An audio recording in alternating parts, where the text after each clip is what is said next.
One, and we are live for a new episode of the Electrek podcast. I am Fred Lambert, your host, and as usual, I'm joined by Seth Wintraum. How are you doing this week, Seth? I'm good. All right. We have a sponsor for this episode. This episode of the Electric Podcast is sponsored by Recurrent. Get a free range score, then monitor your EV battery performance with fresh insight each month. Each month, US listener can get started by entering their VIN or license plate by going to recurrentauto.com. The link is in the show notes right now. Thanks, Recurrent, for sponsoring the show. We're going to have a little bit more to say about them later on. But let's jump in right now in the news for this week, starting with some a little flashback to I think it was like 2016, I want to say, where Elon promised that all of Tesla's supercharger station are going to be powered by solar, and that later on he said most of them also going to be have solar and energy storage. And a year later, after that, 2017, he even said that they would most of them, not all of them, but most of them would be off grid, which sounds weird a bit to me. Like I don't know why you would initially want them to be completely off grid. I think there's still value to be connected to the grid, but that's what he said. But the most important thing is like all of the station would have solar and energy storage. So back then when he said that, we at one point we questioned him and we were like, why hasn't it happened yet? Like I think at that time in 2016 there was like 3 or 4 Tesla superchargers with solar on it. And he said that it was because of V3. Tesla was waiting on V3 to be able to accelerate the rollout. Not quite clear why, but I mean, I assume that every time there's a new generation, we're close to a new generation of supercharger. Tesla always like plans to like shift production to that new supercharger, and it affects the rollout of the deployment of the stations, basically. So now we are in the same stage, but with V4, and we get some hope that Yeah, I should go back a little bit. It didn't actually happen with V3. The expansion of solar and some energy storage too did happen. So there were more stations that started to include solar and storage, but not all of them, not nearly all of them, not even the majority of them.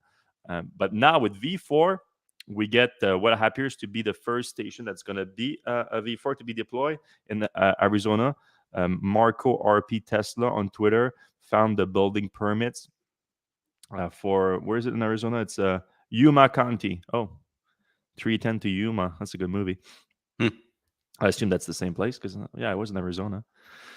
Yeah, so this station in Arizona as the plans, and it looks like it's the closest one to start construction for a Supercharger V4. Why do we know Supercharger V4? It mentioned a Supercharger V4, and it has the new design of it that looks a lot like this, which is the urban Supercharger, but taller, longer cable. And it has 40 stalls, so a pretty big station. And what's exciting is that Tesla is also planning to have 2 large solar arrays at the station and a Megapack. So I don't know. I actually don't know if there's any other Tesla supercharger station, and if you know of one in the comment, put them right now. But of a supercharger station with a Megapack, I know there's quite a few with not super pack, power packs, but I don't know of any with a Megapack.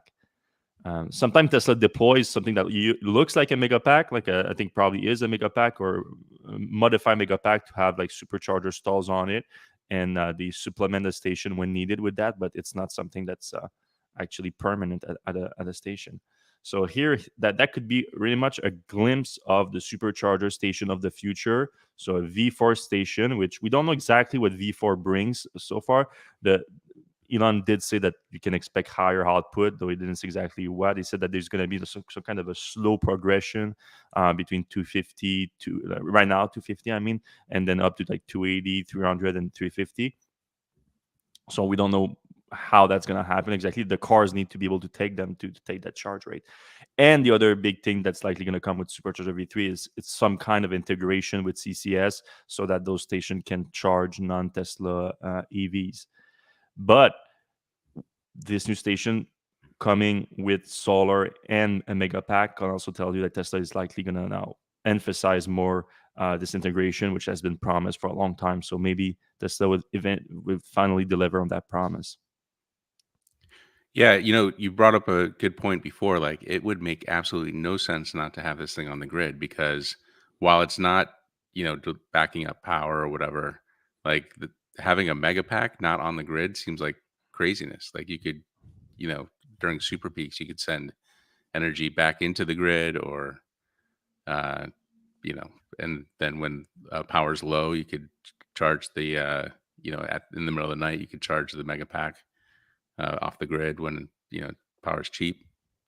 So Yeah, I would assume that the thing here is that like probably like you would assume that the peak power, the peak demand for the supercharger station, it probably wouldn't somehow match peak demand for the grid too, so that there wouldn't be that much value of being connected to the grid. But I would assume that yes, there has to be also some value. Like right now with the mega pack, like you could literally probably charge all those. You could charge 40 cars with right, so all the stalls maybe with the not mega full pack. speed, but Oh get yeah, maybe I'm not talking about the output here. Maybe the output would be more the problem. It depends on how many inverter they're installing and everything. But at least energy capacity wise, it's about 40 Tesla vehicle, average Tesla vehicle that you can hold in the mega pack. So you can trickle charge it throughout the day with the solar, and then discharge with the mega pack. That's definitely that one. But the biggest value of the mega pack, of course, comes with shaving peak demand from those stations. If you have 20, 30, 40 car charging at the same time here at the supercharger, that creates demand charges that are go through the roof. Like this is uh, where you would expect your energy cost to be around like in California, maybe 30, 40 cents per kilowatt hour. It would go up to like $5, $6, $7 per kilowatt hour, and it's also peak demand right now. So you're charging you're like charge unloading maybe a megawatt hour during that time of having the so it's thousands and thousands of dollars that it's costing you. Not ideal, but yeah, so it's we can't wait to see that coming, because as far as I know right now, like that I think that Electrify America might have more power packs or energy storage period at their station than Tesla has in the US. Might be wrong, but from the data that I have, that's what it looks like right now. So yeah, we're excited about that, and hopefully it means that other Supercharger V4 coming to the market are going to be also including solar and batteries. Speaking of batteries, we had a comment from Martin. Sorry, yeah, Martin. Martin's in the Martin Vieca. So there's someone at the door here that's talking. That is the head of investor relations, and he attended a conference at Goldman Sachs in San Francisco this week, and he made some interesting comments about Tesla, including the most interesting one likely is that we sort of talked about that a little bit before, that Tesla is not supply constrained right now when it comes to battery cells, but he did expand on it, that saying that for the first time we can access all the supply we need for both businesses, specifically highlighting the fact that Tesla has enough batteries not only for its vehicles right now, which has been the focus for the last few years, and Elon Musk already commented that Tesla doesn't need any more batteries right now to achieve its goal of 2 million vehicles per year by the end of the year. But also for the Tesla energy business, Tesla has the supply to ramp up, which makes a lot of sense because we reported last week that we got some numbers out of Gigafactory Nevada for the first time, where Tesla is apparently producing 6,500 power walls per week and 42 megapacks per week. So that would make sense. That was surprising to a lot of people, that was like a higher output than we thought, and that would explain it, that Tesla now has the battery cells to put in not only their vehicles but in those power walls and megapacks. And then I want to link this news to the next one because they work together very well. Is that there's basically a new mega pack. The mega pack used to be listed as 3 megawatt hour, but it was actually a 2.6 megawatt hour when you get into the details. So Tesla like rounded that up very nicely. But now, if you go to the details of the mega pack in the configurator, it shows at 3.9 megawatt hours. So a big increase in energy capacity. However, that's not an increase in energy density because the actual physical specs of the Megapack also went way up.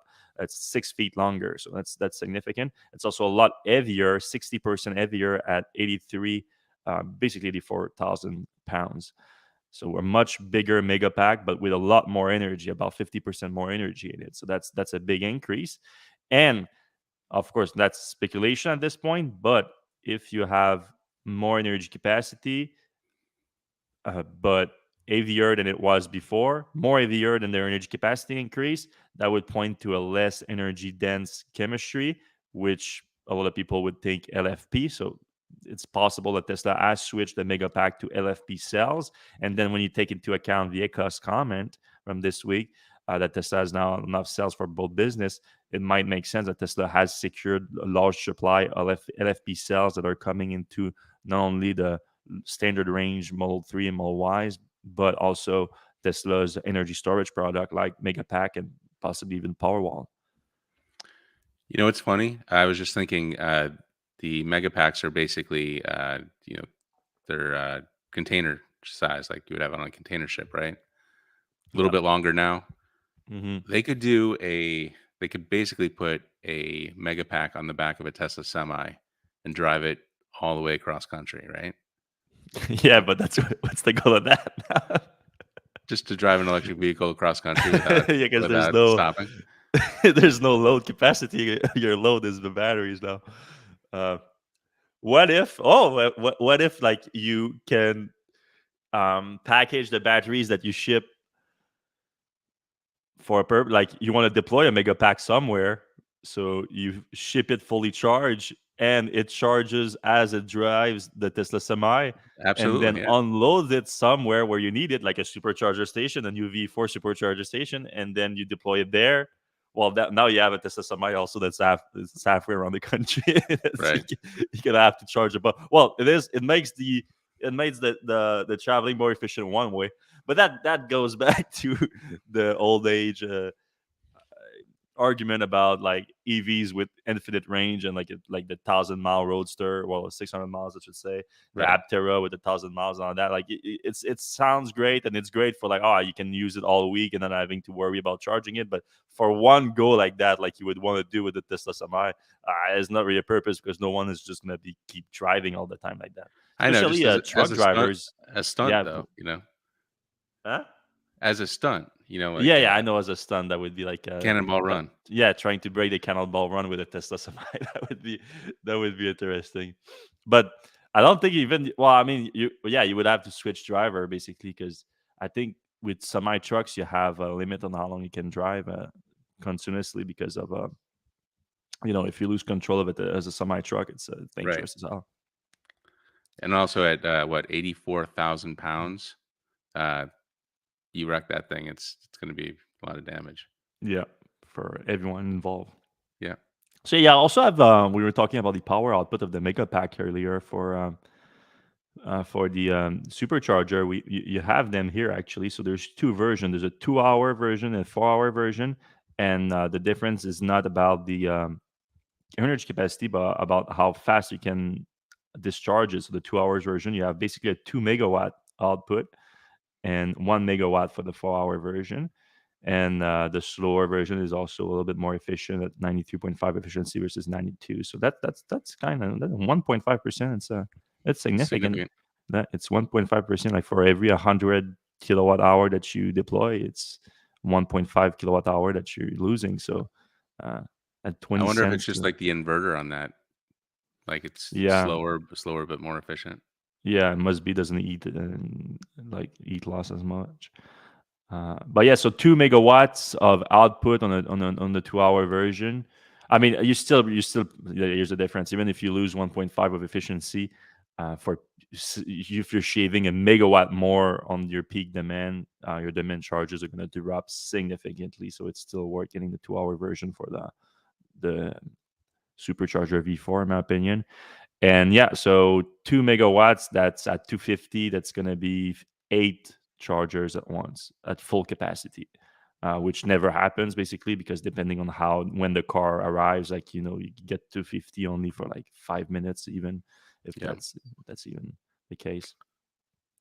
Some update on the pricing with that. The price actually went up, which is like kind of surprising because if it's LFP like that's the only thing that makes me think that might not be LFP because the price went up a little bit, but also the price went up of everything. So like the Tesla and the demand for the mega packs is through the roof right now. So I don't think Tesla is probably just trying to capitalize on that demand. because the per kilowatt hour basis went from 591 per kilowatt hour to 622, but that's just for one single Megapack, which there's not a lot of application of that other than for Tesla itself, I guess, with the superchargers. A lot of the times you have like at least a 10 megapacks is a project, or even 100 plus megapack project. So for 10, the cost per kilowatt hour is now $500, so a big difference from 622. And for 75 for 100 plus. So the difference between 10 and 100 doesn't go down that much, actually. So if you're gonna get 10, might as well get 100. Yeah. Of course, it's a difference between a $20 million project and a $200 million project too, man. At this point, like, you're not talking about like powering your little resort. You're talking about powering like a city. Right. A small town. Yeah. All right, I just posted that this morning. I did my first drive with the self-driving beta 10.69.2. So the dot two is the new like refined version that Tesla is pushing out to the entire fleet. Everyone should, if I have it, everyone should have it right now. Everyone that has FSD beta at least. And I mean, Set might finally have his own FSD maybe. beta quite soon, because when the new version is coming out, it's going to push out to everyone that has a driver safety score over 80. And if you don't have a driver safety score over 80, you're probably doing something wrong. What's your score at right now, Seth? I think 93. Not last time I checked. All right. So I So should yeah, be in. you should be getting this incredibly useful feature quite soon. Oh yeah, is it incredibly useful? Yeah. So it was a quick, like, it was people are you didn't 90 what 93. 93. Okay, that's good. Um, People are like, that was on the Toro test and everything, like, and all that. Like this, I literally did my first drive in it. The first time I got in my car since I got the update, just trying it. We literally just went from my house to a restaurant yesterday, see how it performs. So purely like first impression type of thing. And I said it was a fail, and then everyone was like, "This is clickbait." Look, it tried to go on a block road. To me, like, it's a fail. To me, like, I know it's not necessarily like a very common use case, but still, I think it's kind of a priority that if you see a barrier on the road, you might have to like shut it down and like we do something else, and it literally tried to go through it. Um, so yeah, for first impression, the I I see some improvement for what autopilot is good at already, which is like staying in your lane and driving within your lane and accelerating, decelerating based on traffic. Like that's very good. Which it's an improvement over previous update, because in previous update I thought clearly that wasn't as good as autopilot, and we know it's two different stacks and they're going to be merged relatively soon. We don't know exactly when. There's always delays on that stuff, but that brought me some concerns on that, and now those concerns are kind of being going away a little bit with this update. And as I do more testing, I hope it's gonna continue that way. But yeah, so that's one thing. Then this was like that's why I said it failed too, because this was a very simple drive on. I can show it here. Like, let me start the video. Hi, this is Fred. That down. Start here. So the drive was on country roads and residential roads. I was going to get to downtown, but the system failed before I could get there. So I didn't even get through a traffic light. Downtown again, Montreal or downtown? Shawinigan. No, Okay, I'm not sorry. even trying Montreal anymore. Like, I'm in Okay. Shawinigan now. I'm gonna keep testing Shawinigan, which I think it's a little bit easier on the FSD.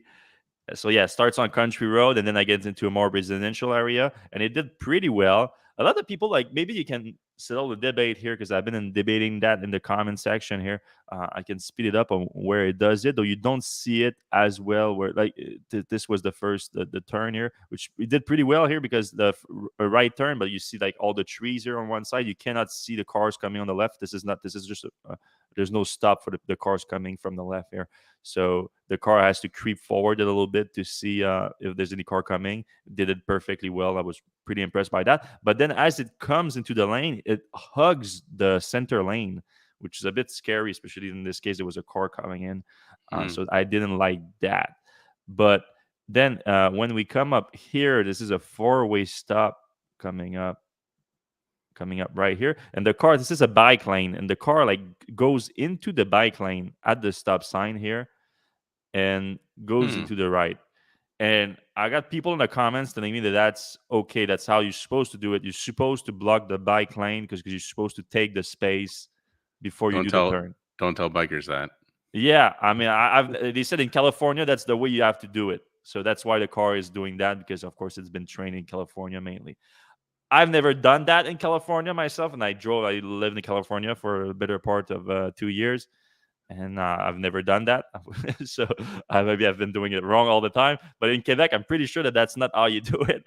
You have to be mindful of if a biker or it is coming, because of course bikers are often known not to really be concerned with stop signs.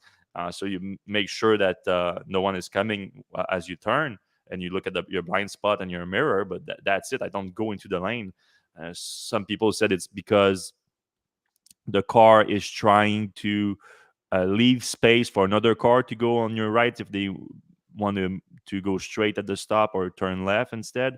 Maybe, but in this case, I think you should still stick to the road here. Shouldn't go into the shoulder, or in this case, the bike lane. But yeah, so that was the first thing that I wasn't. That's not great, but nothing too crazy. I'm just like I'm just giving feedback here.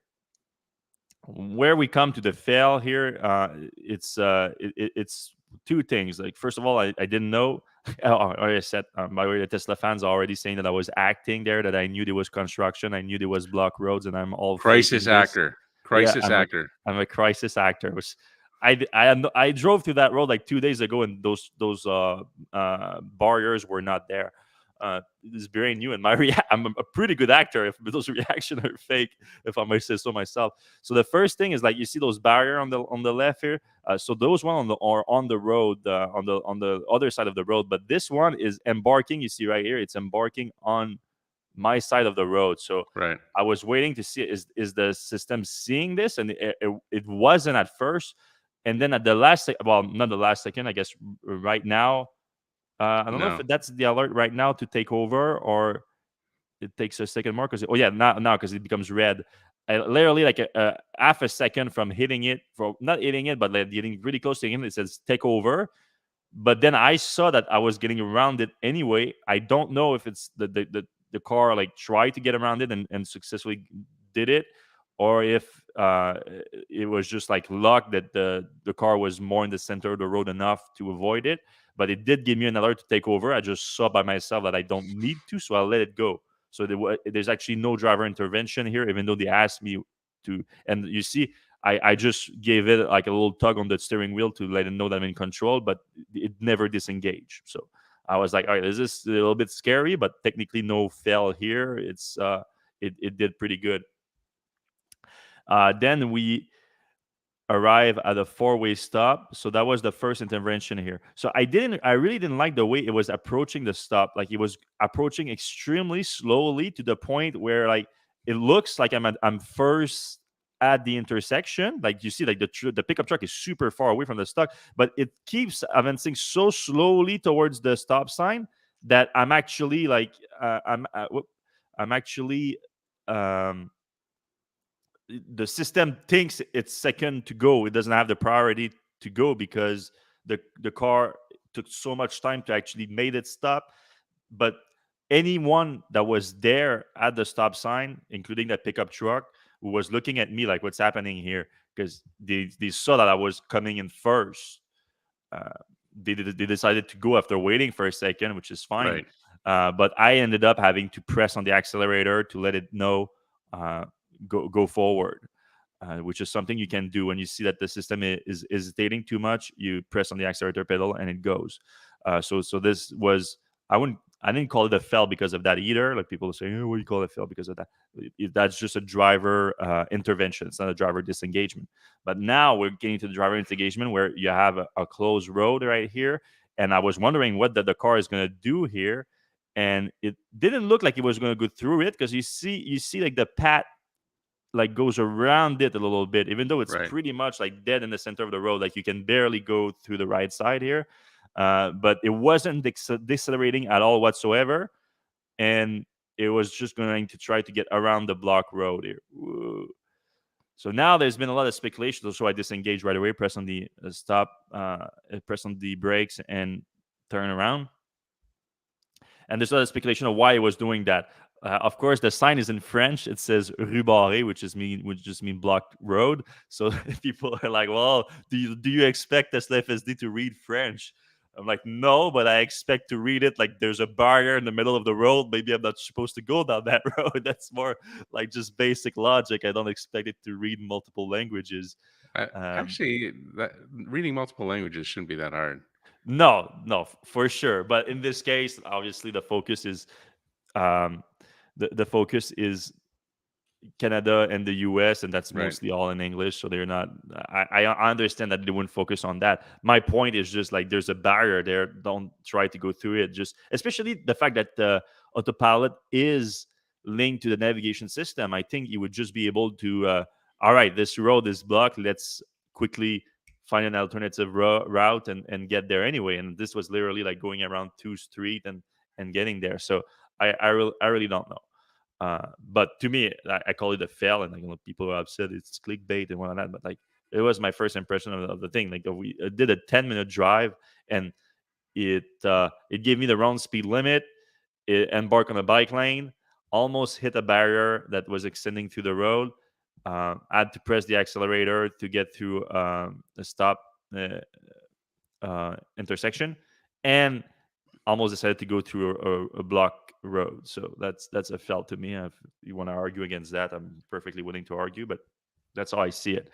So my neighbor actually got FSD. I told you I'd ridden with him. Hmm. He got the 1069 2 update last night, so we took that for a little ride around town. And I have to say, it was improved. Um, Most of what I noticed is that it didn't hesitate as much at stops. But it still did, but not nearly as much. And I also, so it actually made it from where we started to we tried to get to the store, and it made Hmm. it there without any like forced interventions. That said, there were a couple times like we were riding down a road and there was like a do not enter sign for the road that was coming in, Hmm. and it saw that like on an angle or whatever, and it slowed almost to a stop, Hmm. from 45 miles per hour. And it did that twice on two different roads. Like it saw a stop sign that was like, kind of diagonal. Hmm.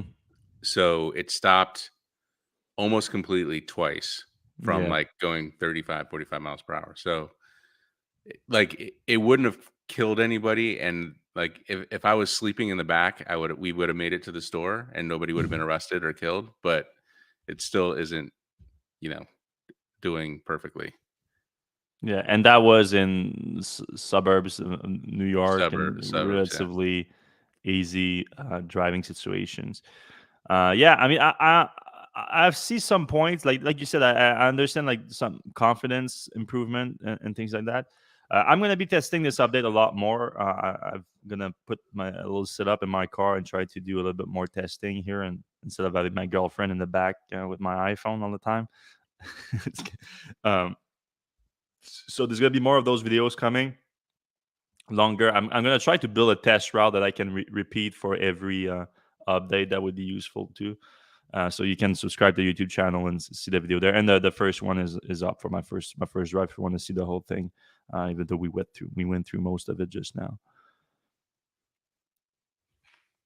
Speaking of full self driving, the Tesla is facing its first class action lawsuit about it. It's was basically inevitable. We've been talking about it for a while. Like it makes sense really that some people are like to the point that they think that legal action is their only way. I've been saying it for a while now that I think Tesla should at this point just at least offer to anyone that asks for it being reimbursed for full self driving beta, like just whatever you paid for it, like we'll give it back. You can or at least some kind of maybe not the full stuff right meta, but like you can revert to enhanced autopilot, so have all the other cool features that are actually useful.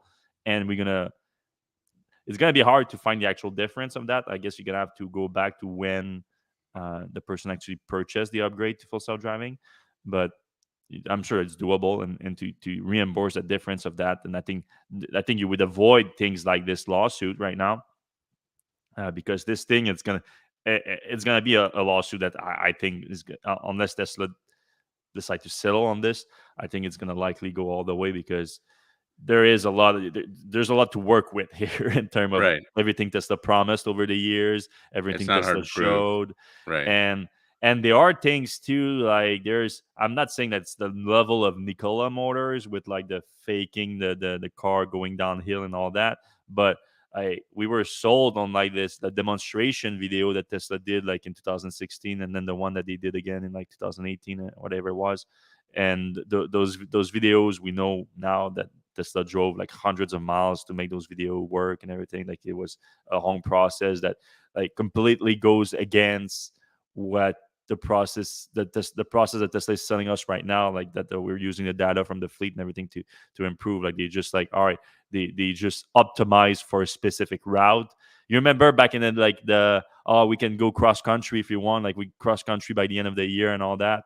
And then the reason Elon gave for not doing the cross country trip and like other companies doing it is like, we're not going to do that because that's gimmicky, because you can just optimize for a route and make that route work, and then you film it and then bingo. And that's pretty much exactly what Tesla did for its own demo video of the full self-driving system. So there's so much. If I was a lawyer on this case, like I would just be salivating with all the content that I can use against Tesla here.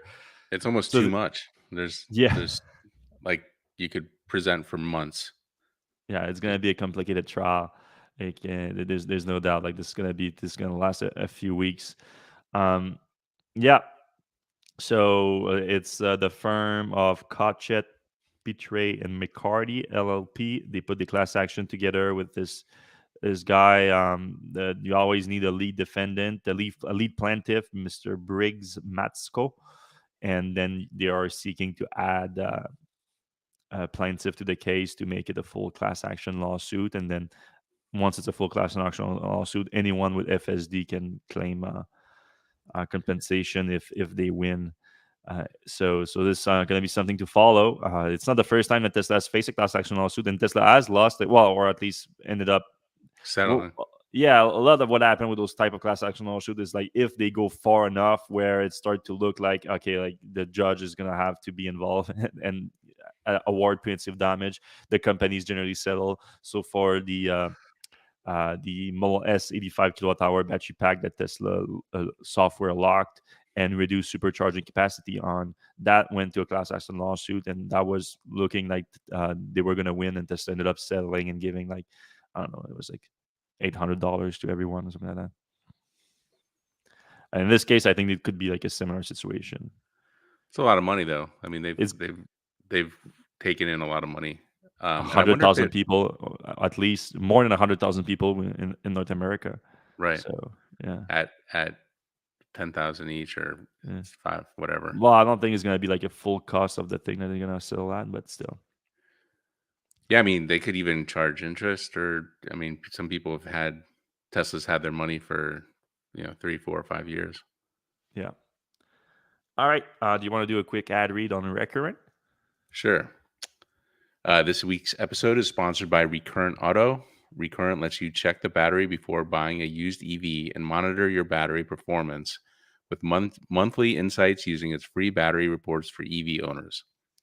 And the new range score tool by Recurrent is like an odometer for EVs. It tells you at a glance how far a used EV can go compared to when it was new. It's also kind of like the iPhone. You get that battery is 80% of what it was. It's especially helpful for people who are new to EVs and don't always know the questions to ask about range and degradation. Surveys and early results have found that buyers pay more for cars with range scores. Even if not perfect condition, anything is better than unknown.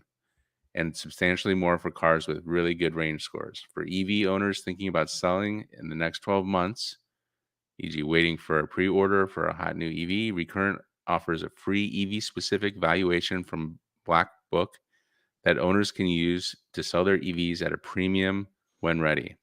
It's only available in the US at the moment for most Tesla, Chevrolet, and Nissan EV models. You can head over to recurrentauto.com/sell for more info and to get your free reports now. Thank you to Recurrent. Thank you, Recurrent. All right, we have a few more news items to discuss, and then we're going to jump into the questions and comments. So, if you have a question for us about any subject that we discussed today or any subject in the EV world, you can put it in the comment section right now. We're going to get to them in a few minutes. All right. We have that's a story, of course, that we've been tracking very closely because it's a big story. The Tesla Gigafactory Canada. There was a quick update this week and today. So the Minister of Industry in Canada, Mr. François Philippe Champagne, was teasing the fact that he met with a bunch of automakers at the Detroit Auto Show this week, and that he was going to meet with an unnamed automaker in California today, Friday, and he confirmed it today that obviously it was Tesla. So he did a full tour of the Fremont factory and talked to the Tesla leadership. So he confirmed that he talked to Tesla leadership. Didn't say Elon or anything like that, but he did talk to the leadership. He said it about investing, about electrification, all that. Didn't go into the details of actually Tesla building a factory in Canada, but everything is starting to point towards Tesla likely building a factory in Canada. And I want to make something clear to everyone here because I see a lot of people like infighting between people like who wants to like who's gonna have the factory. We want it here, we want it there, and all that. There's gonna be a lot of Tesla factories in the next before the end of the decade. Like literally 8 more that Tesla need, more like full size gigafactories that Tesla need by the end of the decade in order to achieve its goal of 20 million cars per year. So this is just one, and then there's going to be 7 more. So there's going to be a lot more, probably like 1 or 2 more in North America, 1 or 2 more in Europe, 1 or 2 more in Asia. So I wouldn't worry too much about it. There's a chance that there's going to be a factory with like somewhat near you, wherever you are in the world, relatively soon. So let's start with the infighting about like, wow, this place is trash. Let's come here instead, and all that. That's dumb as hell. All right, Ford is trying to solve the dealership problems with that's another problem that Tesla created really well, and the dealership kind of created it first, but then Tesla showed that there was another way to do it. If you like, a lot of people at first they were trashing Tesla about this dealership model, Ford including. Like I remember Ford commenting on it, like, "Hey, we have yeah, people are coming on my house nonstop. That's crazy. Sorry about that." There's the they were like telling that their dealership network is their greatest asset. Like we have this dealership network. That's a big deal. Like Tesla doesn't have that. We provide the services. We provide confidence. Our customers have confidence into our dealership network, and Tesla is just has to build that out, and then they don't have the same incentive and all that. But since then, since Tesla has built out its network, and now other automakers are launching their EVs and they need to compete with Tesla, they're realizing that maybe their dealership network is not necessarily as strong as an asset as they thought it was, which pretty much anyone could have told you that before, because anyone that had any experience with a dealership, I mean, some of them are great. Like, there's no doubt about it. Like it depends on how they're Mm. run and everything. But for the most part, it's so clear that you're dealing with a middleman and that they're just like someone trying to get their cut, and like that's what it is. And then when you go into service, you have this whole thing of like, oh, they found a bunch of things to fix on your car that you thought weren't broke before. So Right. they're easy to hate. Let's just say it like that. They're easy to Did I tell you what happened to my mom? hate. I bought her a Chevy Bolt That's a and good one. paid the whole thing and said, "Hey, my mom's coming to pick up the car." So while she was there trying to pick up the car, they sold her a dealer service package, which actually included oil changes, also rotating the tires and fluids, and you really But only the need oil washer. change was probably the biggest part of that package, right? Yeah, yeah, Yeah, it's the which biggest was part. how much was it? It was like $1,800. And they didn't try to sell it to you, who paid No, for the car. They no, tried to sell it to your elderly mother, who came to pick it up. yeah, that was really, That's really ratty as hell. right. And Yeah. actually, I had to, threaten them to get them to take it off the Mm. thing because she bought it because they told her she needed it. Hmm. So yeah, that was really frustrating and sad. Um, so that's just the dealer you're dealing with. That's Hmm. the no Obviously, they're qualms. not all like that. Some of them wouldn't do that, but just saying. When that's how they make your money at the dealership, like they're Right. gonna try things like that. So they in some case you have some dealers like there's some known here, like there's the GM dealership in Rawson here in Quebec Right. that they sell like the as soon as the Chevy Bolt came, they're like, oh, this is great, like we're gonna sell the hell out of this, and they did, and they continue to do so. But there have been other dealerships that have been literally like a barrier to selling AVs for automakers, and Ford is experiencing that, not necessarily with the demand because they have the demand for their EVs through the roof, but the dealership are giving them a bad name because in terms of like the F-150 Lightning, for example, they are crazy markups, dealership markups that they're putting on, that is just putting a bad taste in the consumer's mouth, where they're like, oh, we can buy Lightning for $55,000, and then no, it costs you $80,000 at the dealership, and you're like, what is this? Like, and then of course, like you don't remember the dealership being the problem, you remember Ford being the problem here. So there's a lot of these issues, and that Ford now this week took a very strong stance against that by basically telling all its dealership to comply to a new two-tiered certified EV seller uh, certification that you have to get to sell the Ford EVs. If you don't comply to those requirements by, uh, well, you, I don't think you have to comply by them, but you have um, to tell them that you're gonna comply by them by October 31st. And if you don't tell them that, if you don't like agree to the terms by October 31st, you are not gonna be authorized to sell EVs starting January 2024. So the next year is gonna be the last year that you're gonna get any Ford electric vehicle allocation, which is a giant deal. Like this is a great ultimatum that they send there, because like everyone that has a brain at the dealership is gonna have to comply here, because you obviously EVs is the future at this point, and so you see, like, they're not dumb. Like, the reason they are marking them up is because there's demand for it. They're taking advantage of that demand. So they should see it coming here and see that if in 2024 they're not allowed to sell any EVs, their sales are going to drop significantly, and especially they're going to see at next year as the allocation for EVs increase at Ford, with the F-150 Lightning having a much more production capacity next year, and then you have the Mackeys and other vehicles coming. But this is a big deal. So now they have to take the decision right now, though. They have to understand what's going to happen next year and take the decision right now. And so, what are the requirements here, real quick? I didn't write that article, so I don't know all the details. But it's about $1 million in investment, so it's no joke. Like, it's not like um, a small investment for them.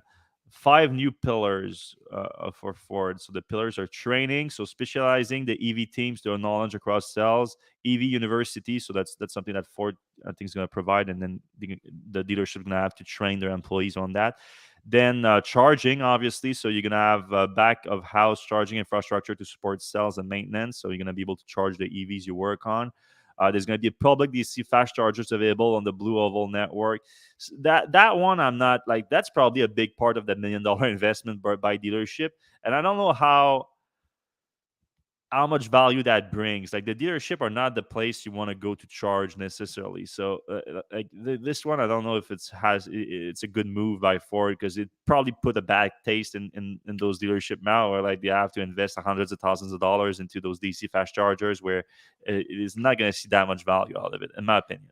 Well, I want to let me just offer an alternative Please. opinion. It's so a lot of people, especially first time EV buyers, want to know how to fast charge, and theoretically, you're given a walk around the vehicle. This is how things work.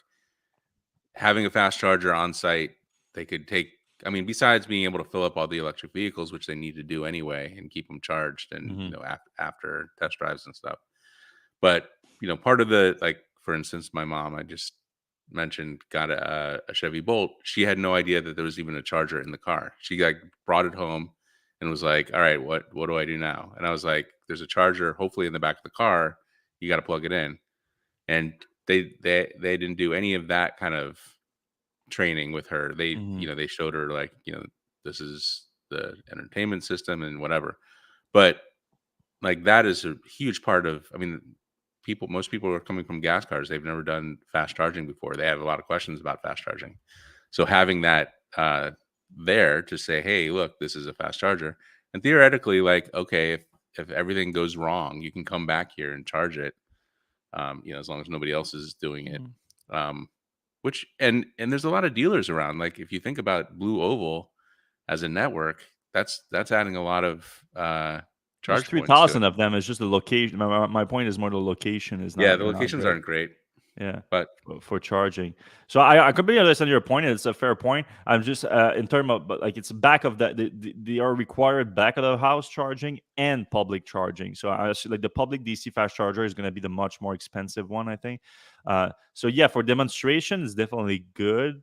Though I think you could do that on the back of the house charger to a degree, not with like the payment system and all that, but hopefully, like everything is going to be plug and charge by the time that you're gonna really need that. no, yeah, So yeah, there's that. Then 96% of the population live within 20 miles of. Yeah, okay, that's great, but again, we go back to they're not located nicely. Like then you plug in, and then where do you go? You go sit around in the lobby of your Ford dealership. Like what do you do? Like because then normally those dealers are like in areas where there's like 20 dealers. Like right. you have to walk like a mile to get out of the dealership area and get into like a Starbucks or whatever.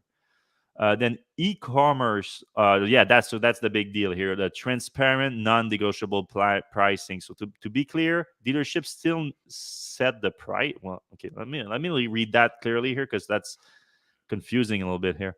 To be clear, dealerships still set the pricing. That's the law. However, Ford wants pricing to be consistent and fair with its customer and said it will be monitoring the process from entry to exit to ensure that the customer signed the dotted line for the same price as originally promised on day one. All right, there's room there to for some shenanigans.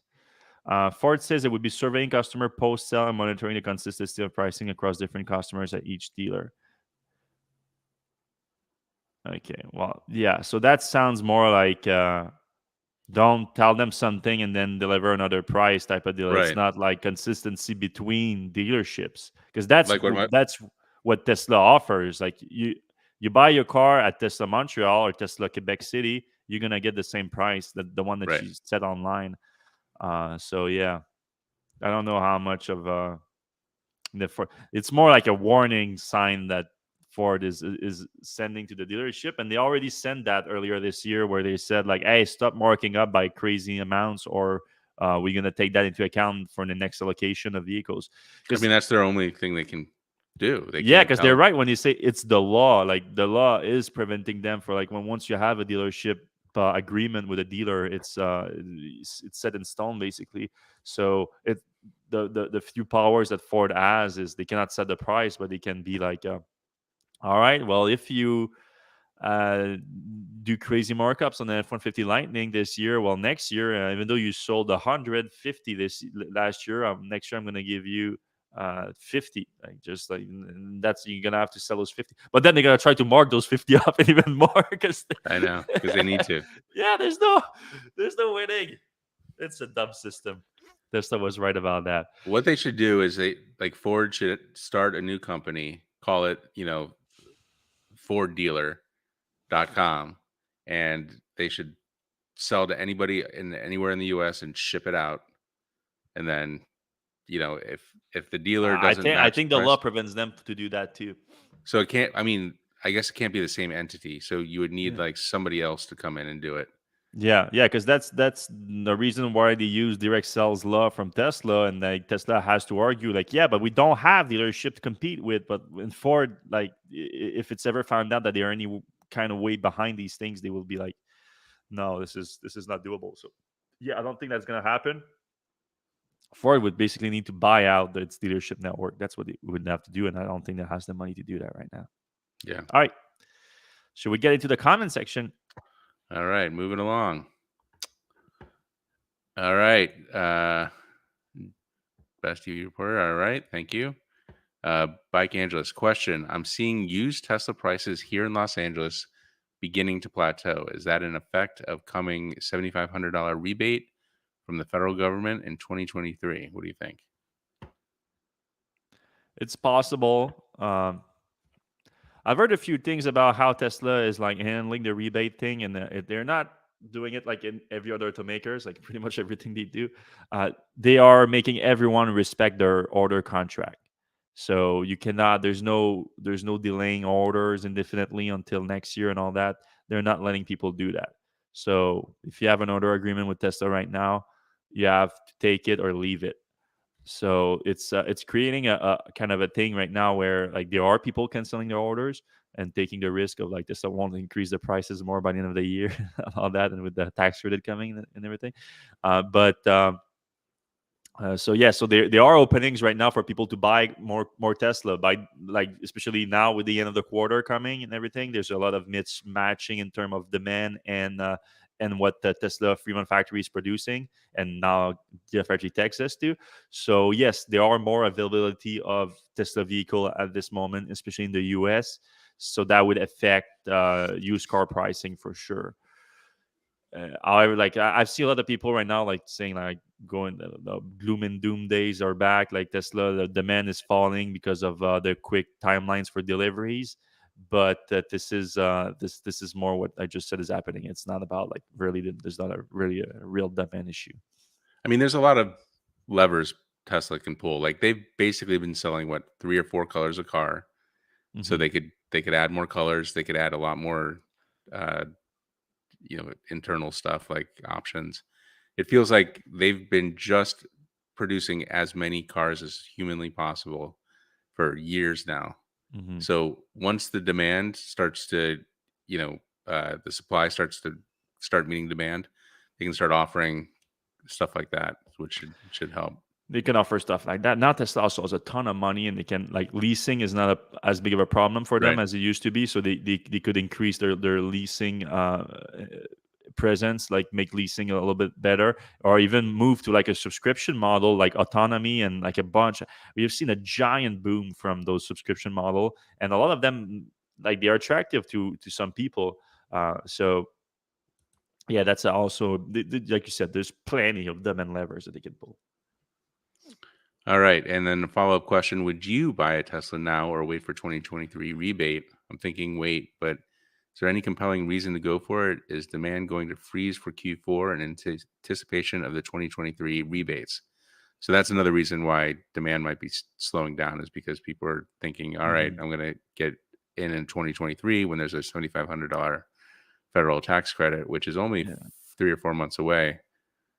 I But think that's there's a lot of restriction on those, like the income restriction. A lot of people just don't have access to them anyway. So I don't think that's that big of an effect right now. It has some effect for sure. So like I said, it is creating some openings for Tesla right now to get Teslas, but not that big. Myself, if you need a car right now, I would buy a car honestly. Like it's you the value, especially like that they're retaining. I wouldn't be too worried about that. all right, Fred. Here comes the big question from Corey Hibbets on Facebook. I, s- I still no comment on the dig at Cybertruck owners on She-Hulk. Are You you know familiar with what? this? I actually started listening to She-Hulk this week. Great show. It's an awesome show, especially if you love the Marvel universe, which I do love the Marvel universe. I'm kind of a nerd when it comes to that stuff. But my girlfriend doesn't know much about the Marvel universe, and I also like the show very much. I remember the dig about this Cybertruck. They said something about having a problem with the Cybertruck, but I don't even remember the context. But I remember like laughing at it real quick, but not thinking it was like that big of a deal. Like which probably wasn't. All right. Uh, Chi-Town 1111, do you have any information if the 3 or Y will qualify for the full $7,500 tax credit next year, or when we might find out if they will only get the partial rebate? The LFP batteries are sourced from China, correct? Yeah, so right now the Model 3 is extremely likely not to get it because of that, because only the standard range version would qualify in terms of pricing eligibility, and we do believe that it is built with LFP cells coming from China, which wouldn't work. So yeah, the Model 3 you can forget about it. The Model Y would most likely get the credit because it does register as an SUV, and and that increases the limit to $80,000, which I think all models qualify then. And then if you have all models qualifying, it's all about the batteries where they're built. They're all built in the U.S. and most of them built in Nevada, I should say. So now it's all about the critical battery material in it and all that. That's impossible for us to say right now, but I think Tesla has a good chance to qualify for it because it's I think the first year is only 40%, and a lot of it comes from Australia, which is in the list. We'll see. And then the Model 3, we've seen Tesla in other situations create a battery that fits into the rebate. Cr- Do you think they'll make a smaller Model 3 battery that, somehow Like a has mid fuel range, cells? yeah. Instead of Yeah, a mid standard range LFP, you make a software. You take the long range software locked it under $55,000. Yeah, that's extremely possible. I wouldn't be surprised if that happens. And that would probably be a good deal for Tesla too, because the long range Model 3, they probably make good money on that. right, The problem is just the demand for it. Like, isn't the long range Model 3 the one that they are not taking order for right now? I think I'm pretty sure it is. So like, it's probably already backlogged. So maybe they won't need to do that either. right. All right, Patricio Benedon, what is the real range of 4680? A battery day at battery day, they said 16%. Is this already the case? Also, what happened to the ticket avoidance mode on Model S? Greetings from Berlin. Well, for the second question, I'm pretty sure he's joking here, unless he didn't know that that was like a April Fool's type of joke from Tesla, the avoidance. If not, I'm sorry to tell you, Patricia, but it was a joke. Uh, as for the range of the 4680, so what Tesla was saying with the 16% increase is that the energy density of it within the volume. So if you take the same volume of 2170 and you put it in a 4680 format, you do get 16% more energy density that it result in longer range. But that's purely at the cell level. So you have to bring the battery pack level, then it depends on how much of those cells you decide to put in the battery pack. And so it just means like for the same weight, you would get 16% more range out of it because of the energy density of those cells. So now it depends on the configuration that Tesla decide to do with those packs. And for now, is this kind of like standard range, like or mid range Model Y that they're doing for it. So that's what we get right now. Also, the cells is nowhere near the potential that Tesla was teasing at the battery day. So yeah, it's not quite there yet either. So there's these two things that makes this question super hard to answer. Basically, Tesla is not there yet in terms of the technology, and also like they can do whatever they want in terms of the at the battery pack level. Right. All right, Dan Oberst, I feel for Ford dealerships who aren't in good locations for DCFC, if not near interstate, restaurants, shopping, etc., a fast charger will go unused, poor capital allocation. I mean, if you need Yeah. a charger, you need a charger. So some people will probably still use it. And if it's not in a good location, it's probably in the middle of nowhere, which, is good to have chargers, you know, everywhere. But um, I mean, you usually put a dealership where there's traffic. No, Um, I'm really on Dan's side on this because like it's so expensive. That's the thing. Like people don't understand how expensive they are. It's several $100,000 for right. a DC fast charger. And yeah, I do understand the value of it. Like everything you said about the value of like showing it to people and everything, that does make sense. But in terms of utilization per capital investment, it's gonna be very low. I think Dan is right about that. Like capitalization was gonna be very low. Yeah, that's true. Question: in my city, we have several Ford dealerships just a few miles apart. Why should all of these have that requirement? Agree on poor allocation of DC fast charging. That's kind of what we said. You know, they could band together invest into a single public charger that actually makes sense at a location that makes sense for people to use. And then you can still, like, the people, that the person that sells you the car, like, hey, let's go drive there, like it's just a few miles away, let's just go drive there, I'm going to show you how it works for your first charge real quick. Like, that would be perfect. Yep. Maybe you should, Mr. X, you should reach out to this dealership and offer in that solution. All right, last question currently. Michael Minardi. Question: Why can't Ford just take orders online and assign to the closest dealer? They sort of do something like that now, but the dealers they have the last word on the prices. Yes, exactly. All right. Well, that's it for this week's episode. We went on an hour right on the dot. So we appreciate everyone that's been listening to the show. If you do like the show, please give us a thumbs up, whatever it is that makes the engagement in the app that you're looking right now, because we are live everywhere: YouTube, Facebook, Twitter, name it, we're there. And if you're listening on your podcast app, we also appreciate you. If you can give us a 5-star rating on the app that you're listening right now, that helps the show tremendously, brings us new readers, new electric fans, new EV fans, and we love that. And we love you. Have a good one. Bye bye.